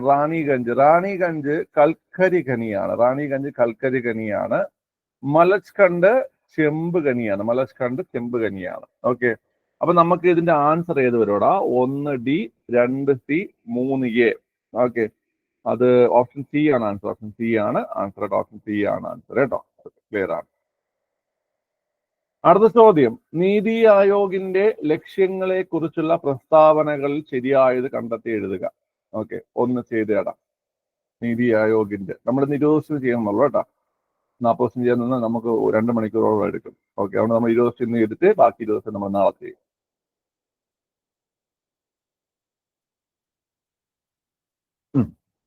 നോക്കാം പിള്ളേരെ. നീതി ആയോഗിനെ കുറിച്ചുള്ള ശരിയായ പ്രസ്താവനകളാണ് ചോദിച്ചിട്ടുള്ളത്. ഒന്നാമത്തെ പ്രസ്താവന, സംസ്ഥാനങ്ങളുടെ സജീവ പങ്കാളിത്തത്തോടെ ദേശീയ വികസന മുൻഗണനകൾ, തന്ത്രങ്ങൾ എന്നിവ സംബന്ധിച്ച കാഴ്ചപ്പാടുകൾ വികസിപ്പിക്കുക. സംസ്ഥാനങ്ങളുടെ സജീവ പങ്കാളിത്തത്തോടെ, അത് ശരിയാണ്. ഒന്നാമത്തെ പ്രസ്താവന ശരിയാണ്. അടുത്ത്, സംസ്ഥാനങ്ങളുമായുള്ള ഘടനാപരമായിട്ടുള്ള പിന്തുണ സംവിധാനങ്ങളിലൂടെ സഹകരണ ഫെഡറലിസം വളർത്തിയെടുക്കുക എന്ന് പറഞ്ഞു കഴിഞ്ഞാൽ നീതി ആയോഗിന്റെ ലക്ഷ്യങ്ങളിൽ ഏറ്റവും പ്രധാനപ്പെട്ട ഒന്ന് തന്നെയാണ് സഹകരണ ഫെഡറലിസം വളർത്തിയെടുക്കുക എന്നുള്ളത്. ഓക്കെ. അടുത്ത്, സാമ്പത്തിക പുരോഗതിയിൽ നിന്ന് വേണ്ടത്ര പ്രയോജനം ലഭിക്കാത്ത സമൂഹത്തിലെ വിഭാഗങ്ങൾക്ക് പ്രത്യേക ശ്രദ്ധ നൽകുക. ശരിയാണോ? അതും ശരിയാണ്. സാമ്പത്തിക പുരോഗതിയിൽ നിന്നും വേണ്ടത്ര പ്രയോജനം ലഭിക്കാത്ത സമൂഹത്തിലെ വിഭാഗങ്ങളെ, നമുക്ക് രാജ്യത്തിന് സാമ്പത്തിക പുരോഗതി ഉണ്ടാകുമ്പോൾ അതിൽ നിന്ന് എല്ലാ വിഭാഗം ജനങ്ങളിലേക്കും അതിന് ഗുണം എത്തണം. ഓക്കെ. അപ്പൊ അത് ലഭിക്കാത്ത സമൂഹത്തിലെ വിഭാഗങ്ങൾക്ക് പ്രത്യേക ശ്രദ്ധ നൽകുക. ഇതും ഈ നീതി ആയോഗിന്റെ ലക്ഷ്യങ്ങൾ തന്നെയാണ് അല്ലേ? ആ നീതി ആയോഗ് ലക്ഷ്യങ്ങൾ തന്നെയാണ്. ഓക്കെ. അപ്പം 1, 2, 3 എന്നിവ ശരിയാണ് കേട്ടോ. ഓക്കെ. അടുത്ത്, ഇന്ത്യൻ ആസൂത്രണ കമ്മീഷനെ കുറിച്ച് താഴെ പറയുന്ന പ്രസ്താവനകളിൽ ശരിയല്ലാത്തവ ഏതാണ് ചോദ്യം. ആസൂത്രണ കമ്മീഷനെ കുറിച്ച് ശരിയല്ലാത്ത പ്രസ്താവനകൾ. ഓക്കെ, നോക്കടാ. ഇന്ത്യൻ ആസൂത്രണ കമ്മീഷൻ 1950 മാർച്ച് 15 നിലവിൽ വന്നു. ശരിയാണ്. ഇന്ത്യൻ ആസൂത്രണ കമ്മീഷൻ 1950 മാർച്ച് 15 നിലവിൽ വന്നത്. ഇന്ത്യൻ ആസൂത്രണ കമ്മീഷൻ ഒരു ഭരണഘടനാ സ്ഥാപനമായിരുന്നു. ശരിയോ തെറ്റോ? ഭരണഘടനാ സ്ഥാപനം അല്ല അത്. അതൊരു അഡ്വൈസറി ബോഡിയാണ്. പക്ഷെ ഭരണഘടനാ സ്ഥാപനമല്ല. അത് ആസ് പെർ കോൺസ്റ്റിറ്റ്യൂഷൻ അല്ല നിലയിൽ വന്നത്. ഓക്കെ. അടുത്ത്, 1950 മുതൽ 2014 വരെ ഇന്ത്യൻ ആസൂത്രണ കമ്മീഷൻ 12 പഞ്ചവത്സര പദ്ധതി നടപ്പിലാക്കി. അത് ശരിയാണ്. 12 പഞ്ചവത്സര പദ്ധതി നടപ്പിലാക്കിയിട്ടുണ്ട്. ഓക്കെ. 2014 ഇന്ത്യൻ ആസൂത്രണ കമ്മീഷന്റെ പ്രവർത്തനം അവസാനിപ്പിച്ചു. അതെ, 2014 അവസാനിപ്പിച്ചിട്ട് 2015 ജനുവരി 1 അതെന്തായി മാറി പിള്ളേരെ? 2015 ജനുവരി 1 അത് നീതി ആയോഗായി മാറി അല്ലെ? നീതി ആയോഗായിട്ട് മാറി. ഓക്കെ, ക്ലിയർ ആണ്. നമ്മൾ ഒരു ക്വസ്റ്റ്യൻ കൂടെ ചെയ്തിട്ട് നമ്മൾ ഇന്ന് വൈൻഡ് അപ്പ് ചെയ്യും കേട്ടാ. ബാക്കി 21 മുതൽ നമുക്ക് നാളെ ചെയ്യാമേ. ഓക്കെ. നോക്കിയ പിള്ളേരെ, ഇന്ത്യയുടെ ഭരണഘടനാ നിർമ്മാണ സമിതിയുടെ തിരഞ്ഞെടുപ്പുമായി ബന്ധപ്പെട്ട പ്രസ്താവനകൾ ശരിയായത് കണ്ടെത്തുക. നാട്ടുരാജ്യങ്ങളെ പ്രതിനിധീകരിച്ച് 93 അംഗങ്ങൾ ഉണ്ടായിരുന്നു. 93 അംഗങ്ങൾ ഉണ്ടായിരുന്നു. ശരിയോ തെറ്റോ? ശരിയാണ്. നാട്ടുരാജ്യങ്ങളെ പ്രതിനിധീകരിച്ച് 93 അംഗങ്ങൾ ഉണ്ടായിരുന്നു. ശരിയാണ്. ഓക്കെ, ഒന്നാമത്തെ പ്രസ്താവന ശരിയാണ്. അതുകൊണ്ട് നമുക്ക് കളയാൻ പറ്റുന്ന സി മാത്രം കളയാം. ഓക്കെ. അടുത്ത, ബ്രിട്ടീഷ് പ്രവിശ്യകളിൽ നിന്ന് 296 അംഗങ്ങളെ തിരഞ്ഞെടുത്തു. 296 അംഗങ്ങളെ തിരഞ്ഞെടുത്തു. ശരിയാണ്. 292 പേര് പ്രവിശ്യകളിൽ നിന്നും 4 പേര് നമ്മുടെ ഹൈക്കമ്മീഷണർമാരുടെ പ്രവിശ്യകളിൽ നിന്നും. അടുത്ത ആനുപാതിക പ്രാതിനിധ്യ വ്യവസ്ഥയിലാണ് അടിസ്ഥാനത്തിലാണ് പ്രവിശ്യകൾ തെരഞ്ഞെടുപ്പ് നടത്തിയത്. നമ്മൾ പഠിച്ചിട്ടുണ്ട് ഈ ഭരണഘടനാ നിർമ്മാണ സമിതിയുടെ തെരഞ്ഞെടുപ്പ് പ്രൊപ്പോർഷണൽ റെപ്രസെന്റേഷൻ വഴിയാണെന്നുള്ളത് അല്ലേ? ആനുപാതിക പ്രാതിനിധ്യം വഴി. ഓക്കെ, 10 ലക്ഷത്തിലെ ഒരാൾ എന്ന അനുപാതത്തിലാണ് കേട്ടോ. 10 ലക്ഷത്തിൽ ഒന്നെന്ന അനുപാതത്തിലാണ് നടത്തിയത്. 10 ലക്ഷത്തിൽ 1, 10 ലക്ഷം പേർക്ക് ഒരാളെന്ന അനുപാതത്തിലാണ് ഈ ഇലക്ഷൻ നടത്തിയത്. അടുത്ത്, ഇന്ത്യ പാക് വിഭജനത്തിന് ശേഷം സമിതിയുടെ അംഗസംഖ്യ 199 ചുരുങ്ങി. അല്ല, ആദ്യം എത്രയായിരുന്നു പിള്ളേരെ? ആദ്യം 389 ആയിരുന്നു അല്ലെ? ആദ്യം 389 ആയിരുന്നു. ആഫ്റ്റർ പാർട്ടീഷൻ എത്രയായി മാറി? പാർട്ടീഷന് ശേഷം 299 മാറി. ആഫ്റ്റർ പാർട്ടീഷൻ എത്രയായി മാറി? 299 മാറി. അതായത് നാലാമത്തെ പ്രസ്താവന മാത്രം തെറ്റാണ്. അതായത് 1, 2, 3 ഓപ്ഷൻ ബി ആണ് ആൻസർ. 1, 2, 3 പ്രസ്താവനകൾ മാത്രം ശരിയാണ്. ഓക്കെ, ക്ലിയർ ആണല്ലോ? ക്ലിയർ ആണ്. ഓക്കെ, അപ്പൊ നമ്മൾ 20 ദിവസം വെച്ച് നമ്മൾ വൈൻഡപ്പ് ചെയ്യാണ്. കാരണം വെച്ച് കഴിഞ്ഞാൽ ഇപ്പൊ തന്നെ 1 മണിക്കൂറായി. നമുക്ക് ബാക്കിയുള്ളത് ഇന്ന് 7:30 ആവും, ജോലിയുള്ളതല്ലേ. ഓക്കെ, അപ്പൊ നമുക്ക് നാളെ നമുക്ക് ബാക്കി ക്വസ്റ്റ്യൻസ് ചർച്ച ചെയ്യാം. അതിന്റെ കൂടെ ആ പോയിന്റ് ആഡ് ചെയ്ത് പോവാം. ഓക്കെ, 20 ശരിയാക്കി ആരെങ്കിലും ഉണ്ടോ അവിടെ? 20 അല്ല, ഒരു ക്വസ്റ്റ്യൻ തെറ്റാണ്, ഡിലീറ്റഡ് ആണ്, പോവരുത്. മാർക്ക് കമന്റ് ചെയ്തേ പോവാവും. ഞാൻ ചോദിക്കുന്നതനുസരിച്ച് പറയണം. ഓക്കെ, ഒരു 17 കൂടുതൽ മാർക്കുള്ള ആൾക്കാരുണ്ടോ? 17 കൂടുതൽ? 18 ഉണ്ടോ? 18 ഉണ്ട്. ഓക്കെ,